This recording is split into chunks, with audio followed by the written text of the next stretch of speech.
तो दम्भन्यास मिषेण वंचित जन्म, दम्भन्यास के बहाने से लोगों को हमने ठगा और निरंतर भोगैक चिंता तुरम, भोग की ही चिंता में लगे रहते हैं। और आज्ञा लंघनम, आपकी आज्ञा जो श्रुति स्मृति लक्षण है उसका लंघन किया। अज्ञ जनता सम्मानना सन्मदम, मूर्ख जनता ने जो बड़ा लंबा चौड़ा सम्मान कर दिया, उसके घमंड का पहाड़ पेट में घुस गया।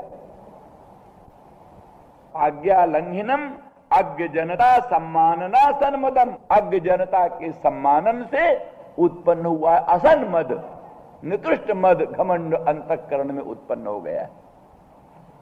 इसलिए दीनानाथ दया निधान, हे दीनानाथ, हे दया निधान, हे परमानंद, हे प्रभो, इसलिए आप ही कृपा करके अनुग्रह करके रक्षा करो। दीनानाथ दया निधान परमानंद प्रभो पाय। इस तरह से कहने का अभिप्राय ये है कि गोस्वामी तुलसीदास जी के मन में कैसी आई, तेन महा प्रथम रेख जग मोरी, धिक धर्म ध्वज धंधक धोरी, वंचक भक्त कहाय राम के, किंकर कंचन कोह काम के, जे जन में कल काल कराला, करतब बायस बेश मराला, जलत कुपंथ वेद मग छाड़े, कपट कलेवर कलिमल भाड़े। वंचक भक्त कहाय राम के, कहते कहलाते तो राम के भक्त हैं, कंचन और क्रोध और काम के किंकर हैं, राम के किंकर नहीं है। कहते तुम औरों की निंदा करते हो, कहते ना तिनमा प्रथम रेख जन जगमोरी, ऐसे लोगों में नंबर 1 मैं हूं। ऐसे लोग जो हैं उनमें नंबर 1 मैं हूं। इस तरह से ये भावनाएं बनावटी नहीं है। बनावटी भावना जहां होती है, अपने आप तो कह रहे हैं हे प्रभु मैं बड़ा पापी, कहीं दूसरे ने कह दिया पापी, डंडा लेकर खड़े हो जाए, पापी हमको कहता है। कहते जामुनाचार्य महाराज थे, जामुनाचार्य रामानुजाचार्य के गुरु, आजा गुरु, तो वो भगवान के सामने स्तुति कर रहे थे। एक कोई पक्का बड़ा बदमाश है, भगवान की स्तुति कर रहा है, ये हो बड़ा पापी है, बड़ा बदमाश है। तो उसके सामने से आकर के वो भगवान के सामने से आकर के उसको खूब माला पहनाया, खूब पूजा किया, खूब। क्यों महाराज? जो हम यही भगवान से कह रहे थे, यही भगवान से कह रहे थे, तुमने भी कहा, हमने कहा देखो वो गवाही दे रहा, हम ही नहीं कह रहे हैं, वो देखो गवाही दे रहा। इस समझ में हम प्रभु से प्रार्थना कर रहे थे, तुमने गवाही देकर हमारी सहायता। हम केवल बनावटी बात नहीं, दूसरे लोग भी यही समझते हैं, यही बात है, तो तुमने हमारी बड़ी मदद किया, बड़ी सहायता किया, इसलिए तुम धन्य हो, हम तुम्हारी पूजा करें। माने ये नहीं कि अपने आप तो हम कहें त्राहिमाम महापापो हम पाप कर्म हम, दूसरे ने कहे सारा बड़ा पापी है तो लेकर डंडा और जूता लेकर के खड़े हो। तो इस दृष्टि से भावना चलती है। तो जब ऐसी बुद्धि मन में आती है तब प्रभु की दया होती है, प्रभु का होता है। तो न खलु गोपिका नंदनो भवान, अखिल देहिनाम अंतरात्मद्र, विकनसार्थितो विश्वगुप्त सख उदयवान सात्वतांकुले। गोपांगना कहती हैं, हे सखे, हमारे हृदय के उपतापों को, हृदय के संतापों को आप जानते, तो इसलिए आपसे हृदय का कोई वृत्तांत बनावटी कहना नहीं है, जानते। दूसरी बात, नखलु गोपिका नंदनो भवान, सोलुंठ कहती हैं, हे विभो आप गोपिका नंदन नहीं, मालूम होता है आप गोपिका नंदन नहीं। अगर नंदरानी ब्रजेंद्र गेहिनी परम दयामयी कल्याणमयी करुणामयी नंदरानी के पुत्र होते, उनके हृदय से आपका आविर्भाव हुआ होता, तो ये निष्ठुरता आप में न हो। जो हम गोपांगनाओं को अपने विरह जन तीव्र ताप में सता रहे हैं, ये निष्ठुरता आप में ना आती अगर नंदरानी ब्रजेंद्र गेहिनी के उदर से आपका जन्म होता था। एक जगह कहा है, यहां बोले, यही बोले, किंतु अंतरात्म दृक् वही असंग अनंत निर्गुण निराकार निर्विकार परमात्मा ही हो आप। अनंत कल्याण गुण गण निलय कारुण्य माधुर्य कारुण्य आदि गुण गणों पेत हमारे भगवान मदन मोहन श्याम सुंदर आप नहीं हो। आप मालूम होता है अंतरात्म दृक् निर्विकार साक्षी उदासीन आत्मा ही हो। उदासीन आत्मा ही कैसे गुण होते हैं कि दुनिया मरे चाहे जहन्नुम जाए चाहे चूल्हे जाए, उनका कुछ मतलब नहीं। निर्गुण ब्रह्म अगर दुनिया के दुख से दुखी होने लगे तो संसार के हर प्राणियों से अधिक दुखी वही हो, ब्रह्म ही हो, क्योंकि जीव तो अपने अपने दुख से दुखी होता है और संसार के दुख से दुखी हुआ बड़ा परेशान हो जाएगा। इसीलिए वो शंकराचार्य के श्लोक के अनुसार उदासीन स्तब्ध सततम गुण संगरहित भवांस्तात कात परमे भवे जीवन गति अकस्मादस्माकम जदिन कुरुषे स्नेह मत तत् इत्यादि इत्यादि। अर्थात आप उदासीन हैं, स्तब्ध हैं, अगुण हैं, असंग हैं, इसलिए हमारे दुख सुख की चिंता आपको कुछ नहीं। किसी का पिता असंग हो, उदासीन हो, स्तब्ध हो, ऐसे पिता के पुत्र की क्या हालत होगी संसार, जिसका कोई लाग लपेट न हो। किसी का पिता ऐसा होता है जिसको कुछ लाग लपेट नहीं। बनरिया होती है ना, बनरिया बच्चे के मुंह से रोटी निकाल कर खा जाए। एक प्यार करती है, गले में चिपटाए रहती है, और दूसरा उसके मुंह की रोटी निकाल कर खा जाती है। माने वो मरे कि जिए कुछ चिंता नहीं। तो खैर ये ना सही, आप तो असंग हो, खाने की जरूरत ही नहीं, पर असंग हो, पुष्कर पत्रवत निर्लेप, कमल पत्र जैसे पानी में निर्लेप रहता है, ऐसे पुष्कर पत्रवत निर्लेप हो। इसलिए रहते हो इसी देह में, इसी मन बुद्धि अहंकार के भीतर जहां जीव रहता है वहीं आप भी रहते हो। पर जीव बेचारा परेशान हो, आप आनंद से सर्वद्रष्टा साक्षी बने बैठे हो। एका पिप्पलन स्वाद्वत्ति और अनशनन नन्यो अभिचाकशीति समान द्वा सुपर्णा सजुजा सखाया समानम वृक्षम परिसस्व जाति। दो पक्षी, दो सुपर्ण, दो पक्षी, समानम वृक्षम परिसस्व जाते, समान एक ही वृक्ष पर, एक ही शरीर रूपी वृक्ष पर जीवात्मा परमात्मा दो पक्षी बैठे। दोनों समान हैं, दोनों साथ रहने वाले हैं, दोनों सखा भी हैं एक दूसरे के। समान है, साथ रहते हैं, सखा हैं, एक ही वृक्ष पर रहते हैं। फिर विभेद क्या है? एक पिप्पलन स्वाद्वत, एक तो मधुर कर्म फलों को भोगता है, जीवात्मा कर्म फलों को भोगता है, अर्थात एक पक्षी के मुख में फल है। मोहनजोदड़ो में खुदाई जो हुई है, मोहनजोदड़ो की खुदाई में एक चित्र मिला, तो उस चित्र का रूप ऐसा ही है। एक वृक्ष है, वृक्ष की टहनी पर दो पक्षी बैठे हैं, एक पक्षी के मुख में फल है और एक पक्षी केवल देख रहा है, फल उसके मुंह में नहीं। लोगों ने विचार किया ये चित्र किस सभ्यता का है।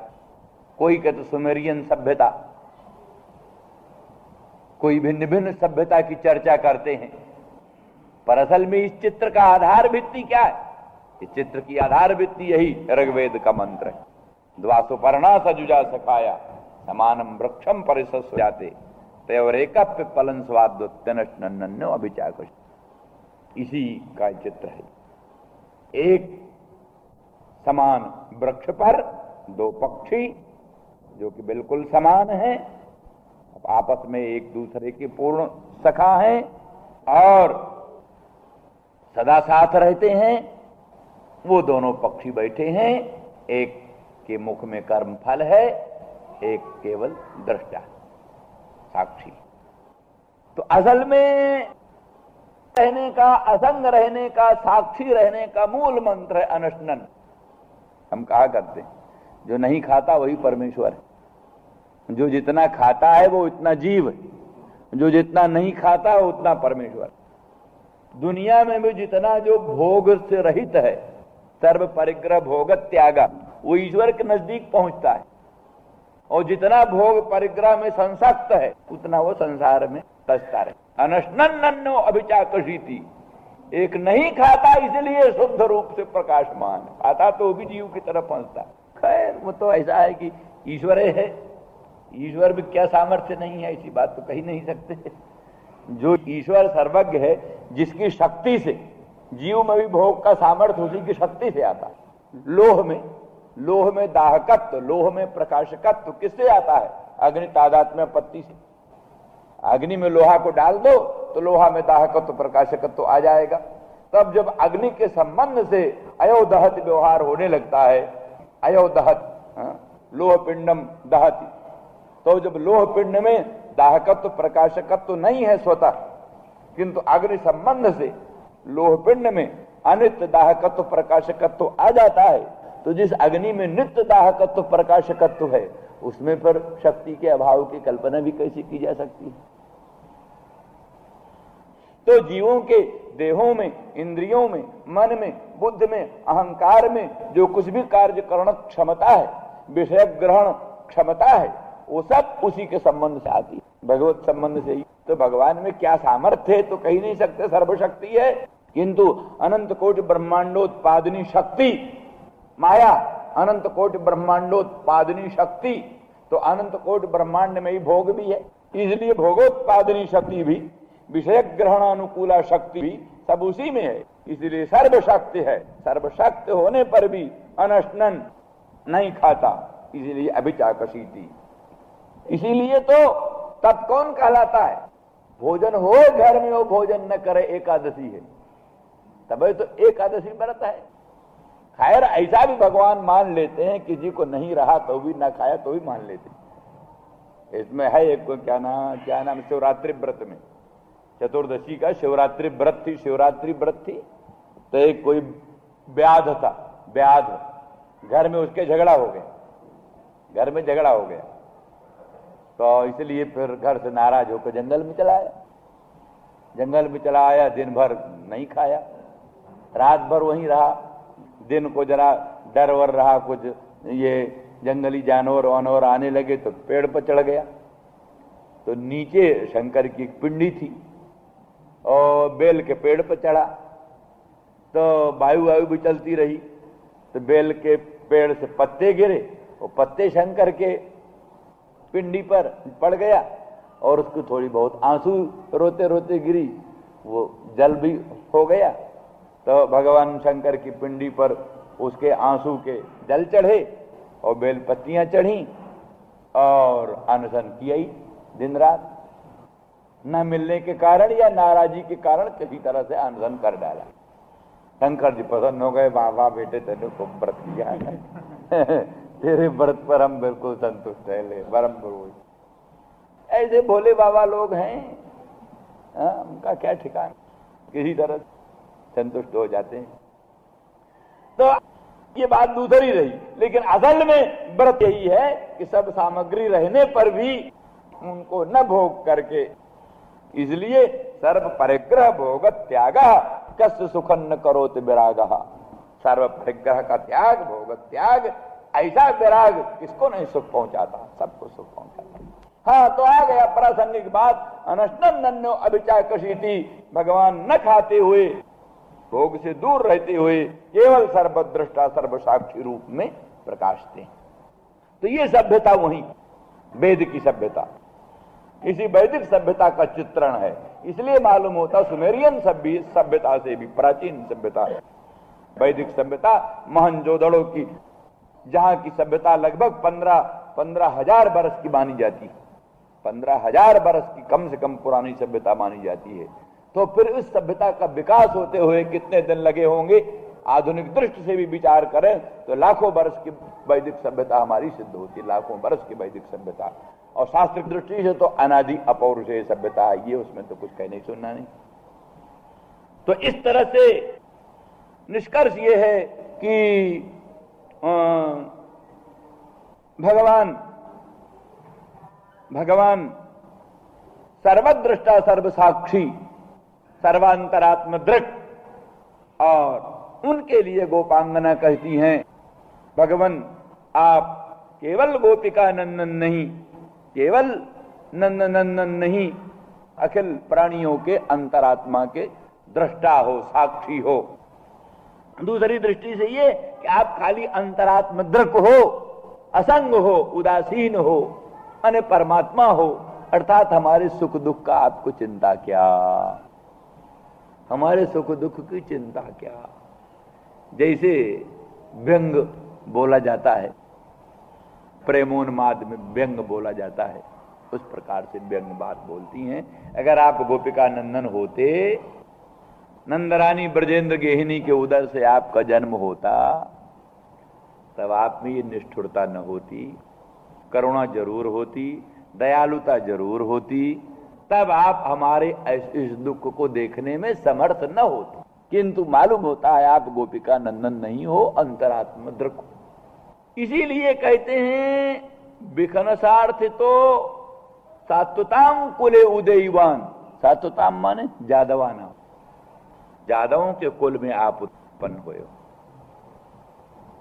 पीछे भी एक श्लोक आया है, देवकी सुतपदाम्बुज लब्ध लक्ष्मी वृंदावनम सखी भुवो वितनोति कीर्तिम जब देवकी सुतपदाम्बुज लब्ध लक्ष्मी। सखी, ये वृंदावन धाम अखंड भूमंडल की दिव्य कीर्ति को विश्व में फैला रहा, क्योंकि देवकी सुत पदाम्बुज लब्ध लक्ष्मी। देवकी सुत जो कृष्णचंद्र परमानंद कंद, उनके पादारविंद की लक्ष्मी शोभा, उससे ये अंकित है। माने देवकी नंदन कृष्णचंद्र परमानंद कंद के पादारविंद की शोभा से समन्वित है। तो वहां देवसुत क्यों कहा? यशोदा सुत कहना चाहिए तो देवकी सुत क्यों कहा? तो कोई तो समाधान करते हैं, द्वे नामनी नंद भारजाया यशोदा देवकी तिच। नंद भारजा के दो नाम थे, एक यशोदा एक देवकी, इसलिए देवकी शब्द का यशोदा ही अर्थ है। ऐसा कहीं का वचन है, द्वे नामनी नंद भारजाया यशोदा देवकी तिच, इसलिए देवकी देवक्या यशोदाया। दूसरी बात, स्वयं तो कृष्ण पर नाराज है ना, इसलिए कहती हैं सखी, ये नंदरानी ब्रजेंद्र गेहिनी दयामयी, दयामयी कल्याणमयी करुणामयी नंदरानी यशोदा की सोनू नहीं है, ये तो देवकी सुत। देवकी जो क्षत्रियाणी है, वसुदेव पत्नी देवकी क्षत्रियाणी, उसके कठोर हृदय से इनका जन्म है, इसलिए वही कठोरता, वही निष्करुणता इनमें प्रकट है। जब देवकी सुत पदम, देवकी सुत, ये इससे ध्वनि है। यशोदा कर दे भोला भाला, गोपी गोपांगना, गोपी भोली भाली होती।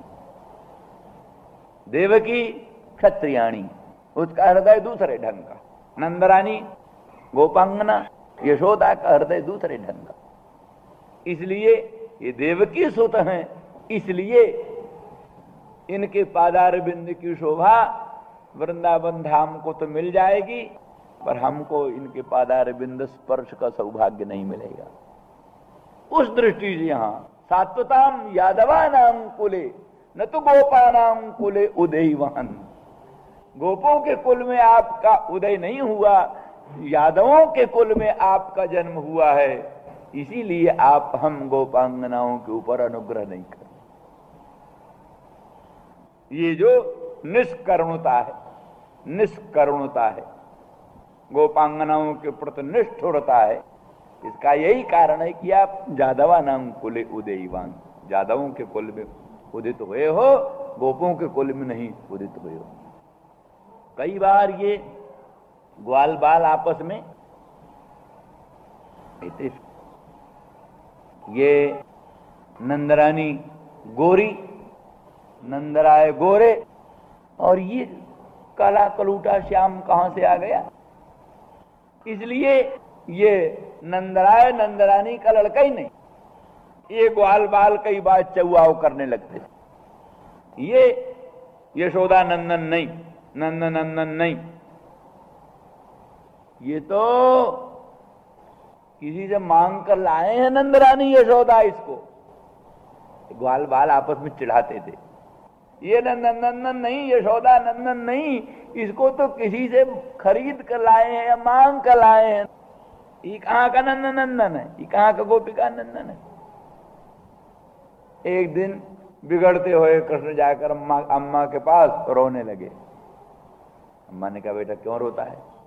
कहा अम्मा ये सब कहते हैं कि तुम नंदन नहीं हो, यशोदा नंदन नहीं हो, कहते हैं यशोदा गोरी नंदराय गोरे, ये श्याम कृष्ण कहां से आ गए, इसलिए ये कोई इसमें गड़बड़ है, ये किसी से उधार लाए हैं या खरीद कर लाए हैं, ऐसा कहते।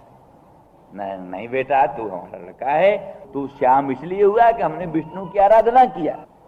नंद ने, नंदरानी ने, श्रीमन नारायण विष्णु श्याम, वो तो श्याम है ना। अतसी पुष्प संकाशम, अतसी पुष्प संकाशम पीत बास समच्युतम, पीत वस्त्र धारण करने वाले, अतसी पुष्प के तुल्य श्याम, तो इसलिए अतसी पुष्प संकाशम पीत बास समच्युतम। अलसी अलसी कहलाती है, तीसी अलसी, तीसी अलसी बड़ा सुंदर होता है उसका। जरा सूरज अस्त होने लगे या सूरज उदय होने लगे, उस समय अलसी के खेत में दूर से खड़े होकर देखो, बहुत नजदीक से देखने में शोभा नहीं। अलसी फूली हुई हो और सूरज उदय हो रहे हो, उदित हुए हो, कोमल सूरज हो, बाल सूरज की रश्मियां हो, बाल सूरज की रश्मियों से वो संसृष्ट अलसी का फूल हो, बड़ी मनोहर श्यामता, कालापन नहीं, चमकीली श्यामलता, स्वच्छता, भव्यता को लिए हो, भव्यता को लिए हो। तो इसलिए उन अच्युत भगवान श्रीमन नारायण विष्णु की उपासना की है हम लोगों ने, इसलिए उनके अनुग्रह से तुम्हारा जन्म हुआ, इसलिए तुम श्याम हो बेटा। कौन कहता है तुम हमारे पुत्र नहीं हो बेटा, तुम हमारे पुत्र। तब प्रसन्न होकर गया। हाँ, तो इस तरह से कहने का अभिप्राय ये है। इस तरह से ये बीच बीच में कहती हैं, जादवानां कुले उदयवान भवान न गोपानां कुले। इसीलिए ये निष्करुणता से भी वही बात मालूम पड़ती। इसीलिए कहते हैं विश्वगुप्त भवान न उदयवान, विश्व की रक्षा के लिए आपका उदय नहीं हुआ, विश्व के उद्धार के लिए, विश्व के कल्याण के लिए आपका उदय नहीं हुआ। तो अविश्वगुप्त, विश्वस्य गुप्ति ही विश्वगुप्ति ही, न विश्वगुप्ति ही अविश्वगुप्ति ही, माने विश्व संहारा, तस्मै विश्व संहारा है। विश्व के संहार के लिए आपका जन्म हुआ है, विश्व के संहार के लिए आपका जन्म हुआ है, विश्व के रक्षण के लिए आपका नहीं जन्म हुआ। तभी हम गोपांगनाएं आपके विप्रयोग जन तीव्रताप से संतप्त होकर के मरणोन्मुख हैं, और हमारी ऐसी दशा होने पर संसार के सभी भक्तों की यही दशा होगी। भक्तों की मृत्यु हो जाने पर संसार निस्सार हो जाएगा, दुनिया का ही विनाश हो जाएगा। इसलिए अविश्वगुप्त भवान जादवानां कुले उदयवान न खलु गोपिका, अथवा एक एक करके सबका निषेध। भवान गोपिका नंदन न, आप गोपिका नंदन नहीं है, यशोदा रानी के पुत्र नहीं है।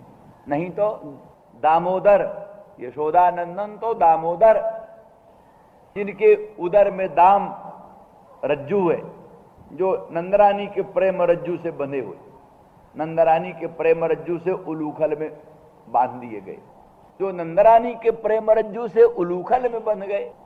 अनंत ब्रह्मांड नायक प्रभु जो अजित है, हिरण्यकशिपु हिरण्याक्ष जैसे भयंकर भयंकर दानव भी जिनको बांध न सके, उन भगवान को नंदरानी ने अपने प्रेम रज्जू में बांध लिया।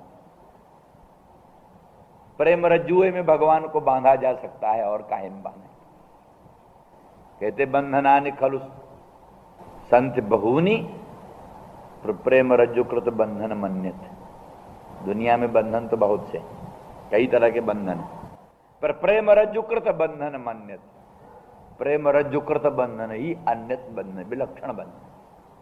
प्रेम रज्जुकृत बंधन मन्यत। दारु भेद निपुणोपि खडंघ्रि निष्क्रियो भवति पंकज कोशे। जो खडंघ्रि भ्रमर कठोर से कठोर काष्ठ को सच्छिद्र कर देता है, कठोर से कठोर काष्ठ को जो खडंघ्रि भ्रमर सच्छिद्र कर देता है, वही कोमल कोमल कमल की पाखुड़ियों को काटने में समर्थ नहीं होता। कोमल कमल के कोश में फंस गया, सोच रहा था रात्रिर्गमिष्यति भविष्यति सुप्रभातम भास्वानुदेश्यति हसिष्यति पंकजश्री इत्थम विचिन्तयेत कोश गते दुरेफे हा हंत हंत नलिनी गज उज्जहार। मकरंद रस पान करता हुआ, अरविंद मकरंद रस पान करता हुआ भ्रमर उन्मत्त हो रहा था। सूर्य भगवान अस्ताचल को चले गए, तो सूर्यास्त होने पर कमल संपुटित हो जाता है, मुकुलित हो जाता है। सूर्य के अस्ताचल जाने पर कमल मुकुलित हो गया, संपुटित हो गया, भ्रमर उसमें फंस गया। निकलने की बात थी, कैसे निकलें, क्या कठिनाई थी। जो कठोर से कठोर काष्ठ को छिद्रयुक्त बना देता है, उसके लिए इतने कोमल कमल की पाखुड़ियों के काटने में क्या कठिनाई थी, काट सकता था। तो प्यार है ना, जिसमें प्यार है उसको काटे कैसे? प्यार है ना, प्यार का बंधन है ना, प्यार के बंधन में बना है। जिसे प्यार है उससे कठोरता कैसे? छेदन जैसा काम, छेदन जैसा काम कैसे प्यारे से करे? ये उससे नहीं होगा। धैर्य रखता है, कहता कुछ बात नहीं, रात्रि गमिष्यति, रात्रि तो बीती जाएगी, अब नहीं थोड़ी देर में। रात्रि गमिष्यति भविष्यति सुप्रभातम, फिर सुप्रभात होगा। फिर भास्वानुदेश्यति, भगवान सूर्य भास्कर पुनः अभ्युदित होंगे, प्रकट होंगे। फिर हसिष्यति पंकजश्री, पंकजश्री पुनः प्रफुल्लित होगी, कमल फिर खिलेगा, निकल जाएंगे।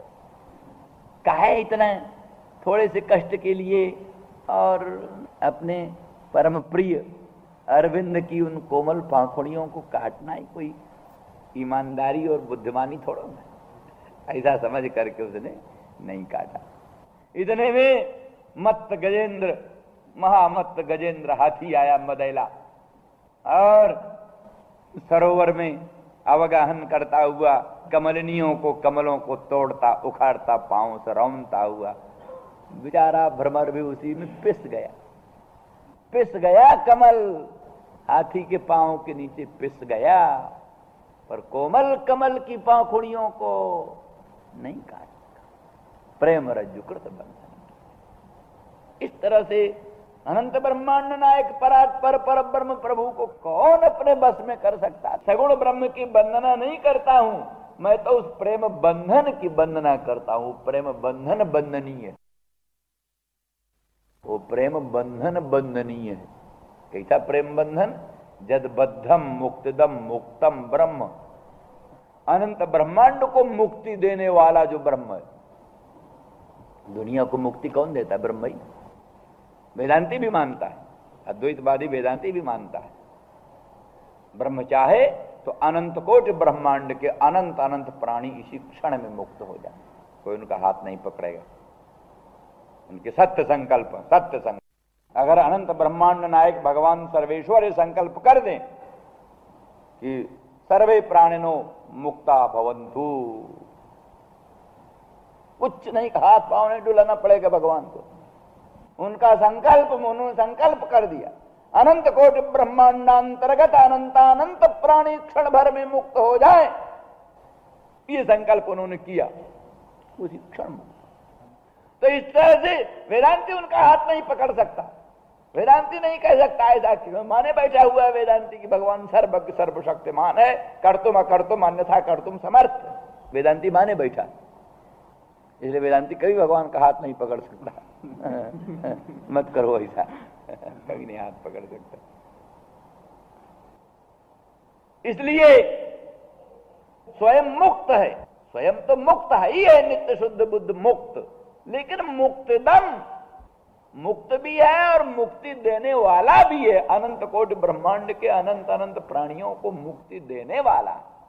तो जो मुक्त है वो मुक्तिद है, मुक्तिद है और मुक्त है, वही ब्रह्म जद बद्धम, जिस प्रेम बंधन से बंध करके ब्रजांगनाओं को खिलौना बन गया।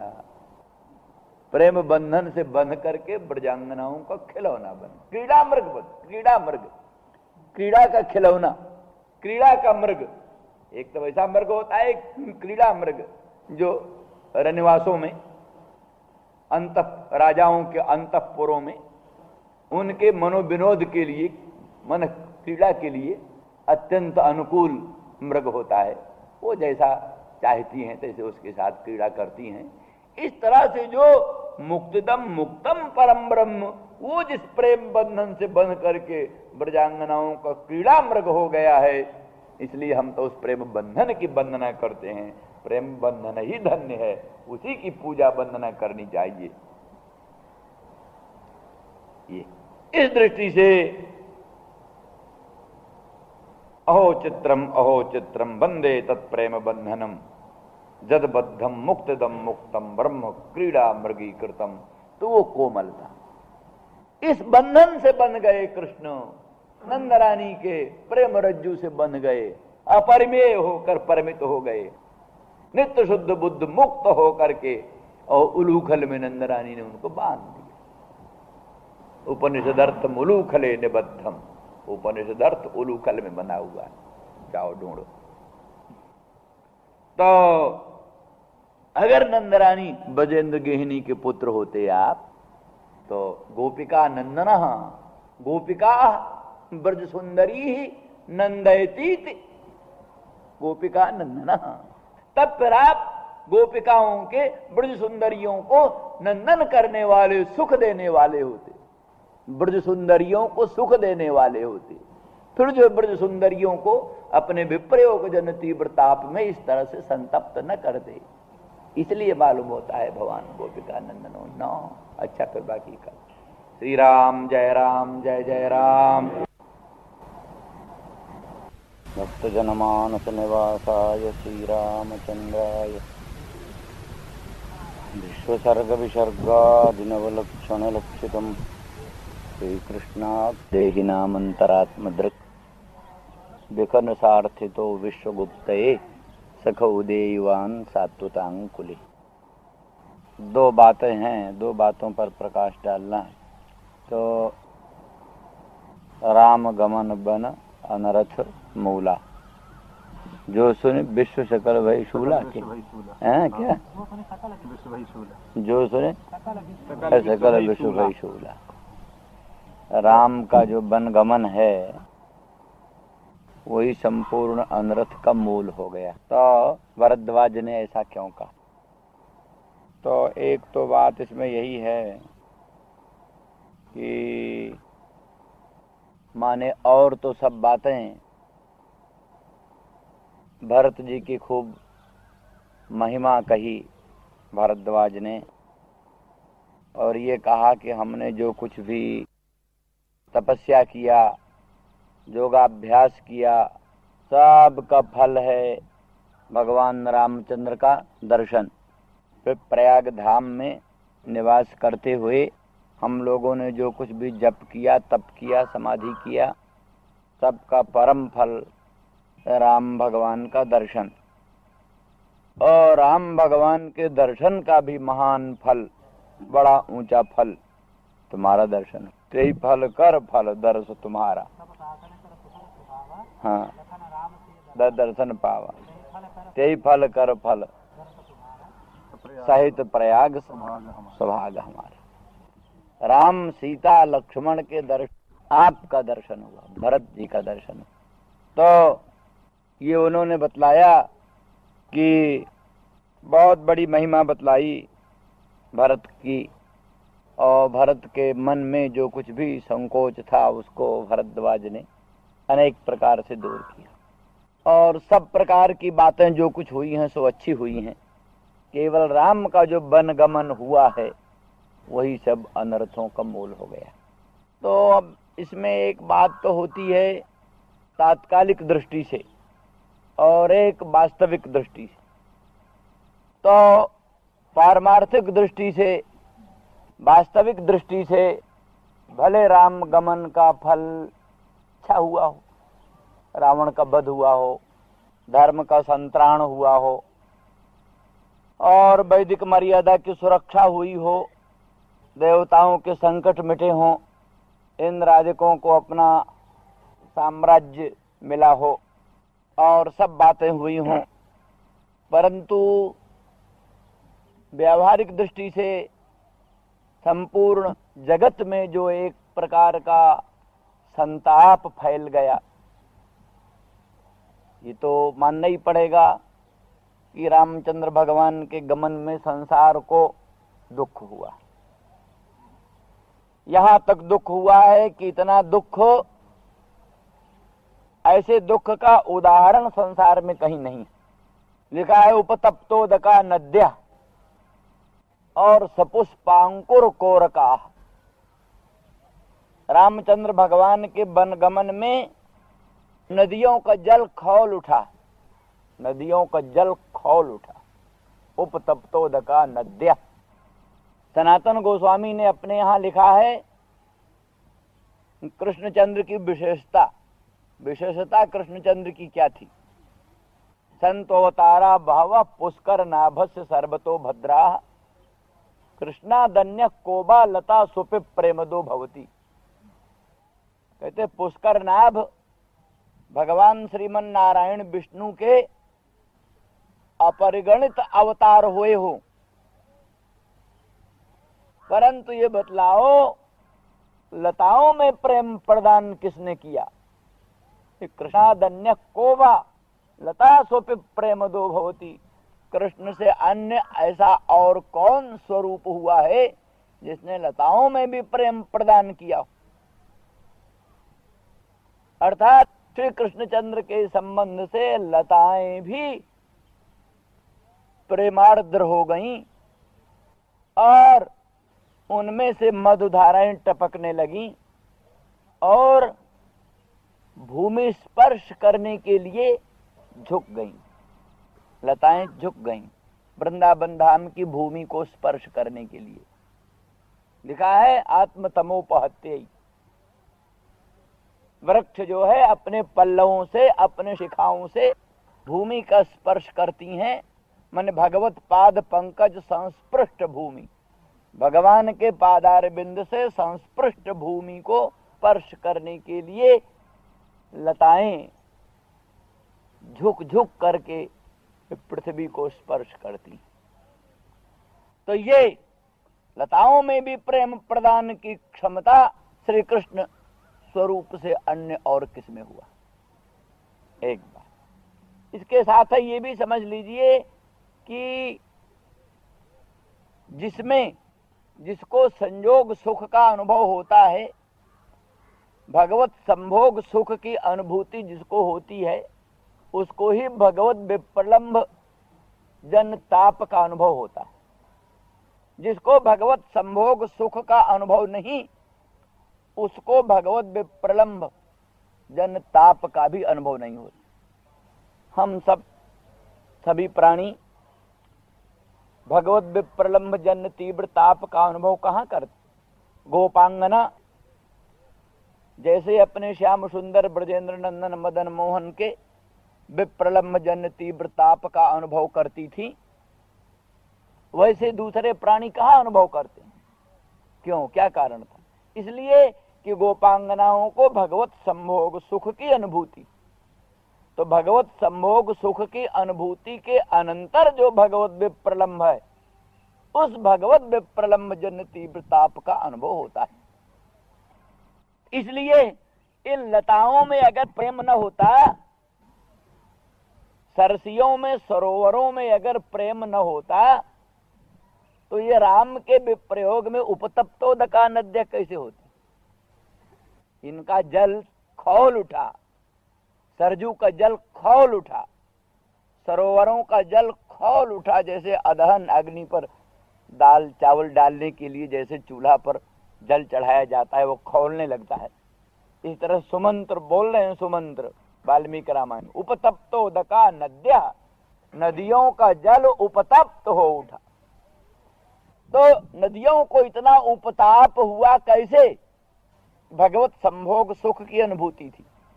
सरजू में रामचंद्र राघवेंद्र भगवान अवगाहन करते अपने सखाओं के साथ, भरत लाल के साथ, लखन लाल के साथ, अन्य सखाओं के साथ सरजू में क्रीड़ा करते थे, अवगाहन करते थे।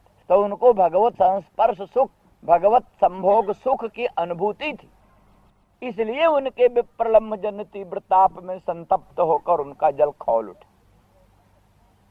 और वृक्ष जो है वो सपुष्पांकुर कोरका, उनके जो वृक्षों के जो अपिते विषय म्लाना, ये है अपिते विषय म्लाना सपुष्पांकुर कोरका।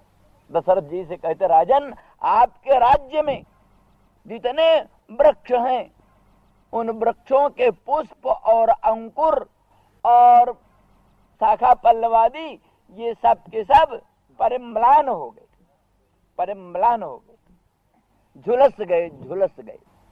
वृक्षों की तरुओं की शाखाएं, उपशाखाएं, पत्र पुष्प फल झुलस गए। अपिते विषय म्लाना सपुष्पांकुर कोरका।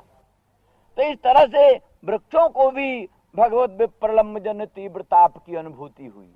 तो यदि उनमें भगवत संभोग सुख, भगवत प्रेम का रस अनुभूत न होता तो उनको भगवत विप्रलम्ब में इस प्रकार की परिम्लानी क्यों होती। इसलिए मालूम पड़ता है कि इतना भीषण ताप हुआ है संपूर्ण विश्व में। अब अंतिम उदाहरण तो यही है कि चेतनों की तो कहानी कौन कहे, चेतनों की तो कहानी कौन कहे। जो जड़ कहे जाते हैं वृक्ष और नदियां, उनको भी इतना ताप हुआ, उनको भी इतना ताप हुआ है कि नदियां खौलने लगी, सरोवर खौलने लगे और वृक्ष सब परिम्लान हो गए, उनके पुष्प अंकुर सब परिम्लान हो गए। तो इसलिए ये शूल हुआ ही, ये मैंने प्रत्यक्ष ही शूल हुआ। और वही जो संताप। अब ये दूसरी बात है कि भगवत संबंध का जो दुख है वो सुख ही है। भगवत संबंध में जो दुख है, कई लोगों ने भगवान से यही मांग मांगी है, आपके विप्रलंबन में गोपांगनाओं को जो दुख हुआ है कृपा करके वो दुख हमको। आपके विप्रलंब में नंदरानी यशोदा को जो संताप हुआ है कृपा करके वो संताप हमको दो। संताप मांगते हैं, प्रभु कृपा करके संताप दो, वैसा संताप। तो माने ये संताप दूसरी दृष्टि से वरदान स्वरूप है। रोने धोने को भक्त लोग बड़ा पुण्य मानते हैं और परम फल मानते हैं। जो भगवान के प्रेम में रोते रहें, सिसकते रहें, मूर्छित होते रहें, गिरते पड़ते रहें, इसी को वो प्रेम मार्ग का विश्राम मानते। क्षण क्षण में मूर्छा होती हो, क्षण क्षण में रोना आता हो, क्षण क्षण में सिसकना आता हो, क्षण क्षण में बेहोशी आती हो, भगवत विप्रलम्ब जन तीव्र ताप में, यही प्रेम मार्ग का विश्राम। ये तो अलग बात। दुनिया को जो शूल हुआ, आज भी अयोध्या कांड कोई पढ़ने लग जाए, दुनिया आने, कहने का मतलब रामभद्र के समय की कहानी तो अलग है, लाखों बरस बीत गए, आज भी कोई अयोध्या कांड का पाठ पढ़ेगा, रोएगा, जरूर रोएगा, अवश्य रोएगा। वाल्मीकि महर्षि रोए, खूब रोए। और वो कहते बहुभूति अनर्घ राघव वाले मुरारी मिश्र और उत्तर रामचरित्र वाले बहुभूति कहते हैं ऐसी कथा भी वर्णन करने का तादृग विधाम अपि कथाम ऐसी कथा को भी कहने में मुनिरेव कठोर चेता, वाल्मीकि मुनि ही कठोर चेता हैं, उन्हीं को वो कथा कहने अच्छी लगती है, बाकी दूसरे की हिम्मत नहीं पर। तो महर्षि वाल्मीकि उस कथा को बार बार कहते हैं, बार बार फिर ला ला कर कहते हैं। नागोजी भट्ट कहते हो तो बात हो चुकी, फिर काहे को कहते हैं? जो बात एक बार कह चुके उसी को फिर बोल रहे हैं। तो नागोजी भट्ट कहते हैं महर्षि बेहोश है, बिह्वल है, महर्षि वाल्मीकि बेहोश है, बिह्वल है, उसको स्मरण नहीं है, इसलिए फिर बोल गया, वही बात फिर बोल गया। तो जहां नागोजी भट्ट आदि टीकाकार कहते हैं महर्षि वाल्मीकि इस प्रकार का बिह्वल है, मुरारी कवि और भवभूति आदि कहते हैं ऐसी कथा को वर्णन करने वाला वाल्मीकि मुनि ही कठोर चेता है। तो ऐसी परिस्थिति में स्पष्ट है कि आज भी जब वाल्मीकि रामायण की अयोध्या कांड की कथा या तुलसीकृत रामायण की ही अयोध्या कांड की कथा कहेगा तो ये जानता हुआ कि राम पर ब्रह्म है, राम अनंत ब्रह्मांड नायक परमात्मा है, राम सर्वेश्वर सर्वशक्तिमान है, उसको कोई दुख नहीं है, कोई बात नहीं है, तो भी रोगे अवश्य रोगे। तो इसलिए सकल विश्व भई शूला, स्वाभाविक बात है, तत्काल ही नहीं कालांतर में भी और देशांतर में भी उस कथा को सुनने से अत्यंत संताप होता है। लेकिन वो संताप सुख रूप है, ये अलग बात, वो संताप सुख रूप है, ये अलग बात। ये चलकर सनातन गोस्वामी ने भी लिखा है कि अगर ये दुख सुख न हो, ये रोने वाला दुख, अयोध्या कांड की कथा सुनकर रोने वाला दुख अगर सुख न हो तो हनुमान जी इसको वरदान रूप में क्यों मांगते हैं? राम से वरदान मांगते हैं कि हम आपकी कथा निरंतर सुनते रहें और रोते रहें। तो अगर सुख न होता तो काहे उसको वरदान के रूप मांगते? और महर्षि वाल्मीकि काहे को उसके वर्णन करने में इतने विह्वल होते, विभोर होते? तो इसलिए चक्रवर्ती नरेंद्र दशरथ का देहांत हो जाना, कौशल्या आदिकों का क्या नाम, वैधव्य होना, कौशल्या आदिकों का क्या नाम है, वैधव्य होना, और चक्रवर्ती नरेंद्र दशरथ का देहांत हो जाना, और संपूर्ण प्रजा में एक प्रकार का भीषण संताप छा जाना, ये सब राम के वनगमन का ही परिणाम था, राम के वनगमन का ही परिणाम था। सीता का वनवास हो जाना और लक्ष्मण का भी उस प्रकार से खतरे में पड़ जाना, ये जो कुछ भी उपद्रव हुआ है सबका मूल राम का वनगमन, यही राम का वनगमन ही सब अनर्थ, इस प्रकार के जो अनर्थ हुए हैं उनका मूल है। और उस अनर्थ की ही वो व्याख्या है जो सुनी सकल विश्व भई शूला, जिसको सुन करके संपूर्ण विश्व में शूल हुआ, संपूर्ण विश्व में एक प्रकार का भीषण संताप की लहर छा गई। और बाकी तो जो कुछ काम हुआ है सब अच्छा हुआ है, उसमें कोई बात नहीं है। इसी कारण वो भी प्रातीतिक दृष्टि से ही कहना है, और कोई पारमार्थिक दृष्टि से विचार करने पर तो कोई अनर्थ का मूल नहीं है। किंतु वो प्रातिभाष व्यावहारिक दृष्टि से ही कौशल्या आदिकों का वैधव्य योग होना और सीता आदिकों का हरण होना, उसको तो कितने लोगों ने, रामई ने कहा चलो भाई कई को फल मिल गया। उस समय जबकि विराध ने सीता को हरण किया, उस समय एकाएक राम के मुंह से निकल गया, लो कई तुम्हारा मनोरथ पूरा हो। तो इस तरह से कई का मनोरथ पूरा हो गया। तो मतलब यह है कि राम वनगमन का ये सब अनर्थ है। राम ने उसको बड़े संताप का अनुभव किया है कि आज हे विराध के अंक में सीता को देखकर हमारे भीषण दुखों का पारावार नहीं, इत्यादि। तो इत्यादि जो कुछ भी ऐसी कल्पनाएं हुई है, गिद्धराज का देहांत और इत्यादि जो कुछ भी अनर्थ है, सबका व्यावहारिक दृष्टि से सब अनर्थ का मूल राम वनगमन है। ये दूसरी बात है कि पारमार्थिक दृष्टि से वो परम कल्याण का कारण हुआ हो, लेकिन मूल बात यही है। तो इस दृष्टि से एक बात, इसी प्रसंग में वो भी बात आ गई कि महर्षि वाल्मीकि में इतनी भीषण करुणा क्यों थी।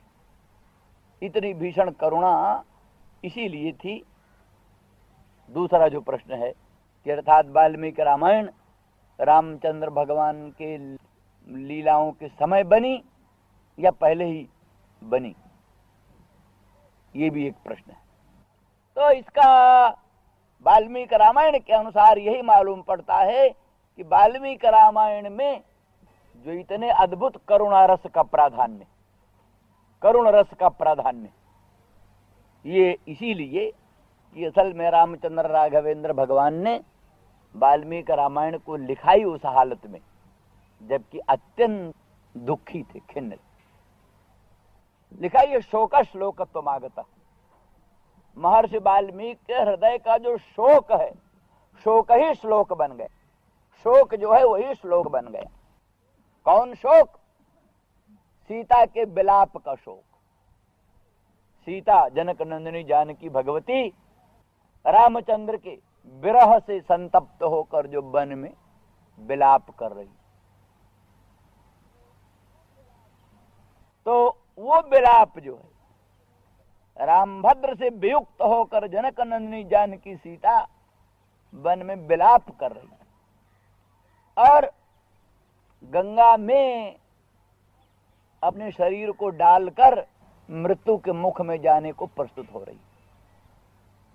इतने में महर्षि वाल्मीकि आते, पुत्री पुत्री ऐसा मत करो। तो महर्षि वाल्मीकि के वचनामृत को सुन करके सीता रुकी। बहुत आश्वासन दे करके, लंबी कहानी है, बहुत आश्वासन दे करके जनक मेरा शिष्य है और तुम जनक पुत्री हो, चक्रवर्ती नरेंद्र दशरथ भी हमारे सखा हैं, तुम उनकी पुत्र वधू हो, हर दृष्टि से तुम अपने को सुरक्षित समझो और चलो हम तुम्हारी रक्षा करें। सीता को लेकर आए। तो सीता का जो करुण क्रंदन है, क्रौंची के तुल्य करुण क्रंदन, वो सीता के करुण क्रंदन का ही शोक महर्षि वाल्मीकि के हृदय में था, भरा हुआ शोक था। उसी बीच में इधर जो तमसा तीर पर स्नान करने आए महर्षि वाल्मीकि, तमसा तीर पर, तो तमसा तीर पर स्नान करने आए उसी समय क्रौंच क्रौंची दोनों पक्षी आपस में क्रीड़ा कर रहे थे। एक व्याध ने बाण मार दिया क्रौंच को, क्रौंच मर गया। क्रौंच मर गया तो क्रौंच के निधन से क्रौंची विलाप करने लगी। तो क्रौंची का जो ये करुण क्रंदन है, इस क्रौंची के करुण क्रंदन को सुनकर सीता का करुण क्रंदन याद आ गया। जैसे कोई किसी का रस का भरा हुआ प्याला हो, रस का भरा हुआ प्याला हो, जरा सा आघात लगने पर उसका रस उच्छलित हो उठता हो, उसी तरह से सीता के करुण क्रंदन से उत्पन्न जो शोक समुद्र, उससे उनका हृदय भरपूर था। और ये क्रौंच के निधन से, क्रौंची के विप्रलाप, क्रौंची के जो विलाप है, क्रौंची के विलाप से वो जो करुण रस था वो उच्छलित हो उठा। वही शोक श्लोकत्वमागतः, शोक ही श्लोक को प्राप्त, श्लोक बन गया। इसलिए मालूम पड़ता है कि वाल्मीकि रामायण का पहला श्लोक जो है, पहला श्लोक, आदि कवि का प्रथम श्लोक, वही उस समय का है जब सीता को वनवास हो चुका है। सीता को वनवास हो चुका, सीता के वनवास जन्य दुख से महर्षि का हृदय संतप्त था। उस संतप्त हृदय में जो शोक समुद्र उमड़ रहा था, उसी शोक समुद्र का ही विकास शोक ही श्लोक बन गया। तो पहला श्लोक ही जब उस समय का है, देता होता स्पष्ट ही है कि रामचरित्र सब हो रहा था उसी समय, अर्थात सीता के वन गमन के अनंतर वाल्मीकि रामायण का निर्माण हुआ। विशेषकर इसीलिए ही हुआ वाल्मीकि रामायण का निर्माण, सीता पर जो लांछन है कई प्रकार के, वो लांछनों का निराकरण, जो कि भगवान रामचंद्र राघवेंद्र को भी इष्ट था। इस पर हमारी लंबी व्याख्या है एक, और उसका समय तो है नहीं। तो राम का भी यही उद्देश्य था, सीता पर जैसा तैसा, चाहे बिना चाहे, एक आदमी का सही, दो आदमी का सही, किसी का कुछ कटाक्ष सीता पर जरूर, एक धोबी का ही सही। पर वाल्मीकि रामायण को पढ़ने से, रामाश्वमेध को पढ़ने से मालूम पड़ता है ऐसे कुछ लोग थे, धोबी के साथ कुछ और भी थे, जो सीता के संबंध में कुछ अनर्गल प्रलाप करते रहते थे। तो वो निराकरण करना आवश्यक है, क्योंकि अनंत कोटि ब्रह्मांड रामचंद्र राघवेंद्र की प्राणेश्वरी, हृदयेश्वरी, जगत जननी, ऐश्वर्य माधुर्य की अधिष्ठात्री भगवती सीता की चरित्र पर किसी प्रकार का लांछन हो, ये उचित नहीं। दूसरी बात, अखंड भूमंडल के चक्रवर्ती नरेंद्र रामचंद्र भगवान के पुत्र लव कुश होने वाले हैं, तो मां को इसलिए ज्यादा सदाचार संपन्न होना चाहिए कि उसके पुत्र पर किसी का अंगुल्या निर्देश न हो। खेल खेलते हुए भी अगर लव कुश को कोई कुछ कह देता, तुम्हारी माँ ऐसी थी, तो फिर उसका बड़ा ठेस, जिसको कहते ठेस, उसका लग सकती थी। और रामचंद्र चाहे थे इस लांछन का निवारण हो, तो नहीं हो सकता। रामचंद्र के द्वारा किया गया प्रचार वो सरकारी प्रोपेगंडा ठहर, ये तो सरकारी प्रोपेगंडा पर लोग कम विश्वास करते। सरकारी प्रचार पर कौन विश्वास करते? इसलिए रामचंद्र राघवेंद्र चाहते थे का आप्त काम पूर्ण काम आत्मा परम नाम के द्वारा हो, जो अत्यंत निष्प्रय है, हमारा जिससे कोई संबंध नहीं। इसीलिए है उन नीति प्रीति परमार्थ स्वार्थ को न राम समजान जथारथ। नीति और प्रीति और परमार्थ और स्वार्थ रामचंद्र राघवेंद्र से अधिक दूसरा कोई जानता नहीं।